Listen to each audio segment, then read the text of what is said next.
Les riches vont-ils devoir passer à la caisse pour combler le déficit de l'État? Alors qu'en France, le débat fait rage sur la taxe Zuckman, en Belgique, la question se pose aussi, je t'explique tout.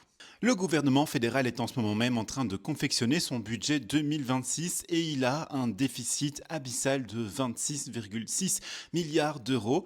Il n'y a pas 36 solutions, il faut soit trouver de l'argent, soit faire des économies. Et pour trouver de l'argent, Voreuil a sa petite idée. Ils ont décidé de poser sur la table des négociations une nouvelle taxe destinée aux personnes qui possèdent plus d'1 million d'euros sur leur compte en banque. L'idée de Connor Rousseau serait de taxer le patrimoine financier total, c'est-à-dire que dans le cas où on possède plusieurs comptes en banque, eh bien la somme d'argent qui est mise sur chacun de ces comptes en banque est cumulée et dès lors qu'elle dépasse 1 million d'euros, la taxe s'appliquerait. Concrètement, Connor Rousseau souhaite que les personnes qui disposent d'1 million d'euros soient taxées à 0,3%, les personnes qui possèdent 2 millions d'euros soient taxées à 0,45%, et puis enfin les personnes qui possèdent plus de 3 millions d'euros soient taxées, elles, à 0,6%. Connor Rousseau et son parti Voreuil espèrent que cette taxe pourrait rapporter jusqu'à 1 milliard d'euros au gouvernement et elle s'appliquerait environ à 150 000 personnes en Belgique. Connor Rousseau estime que tout le monde va devoir faire un effort et il justifie sa proposition de taxe en disant, je cite,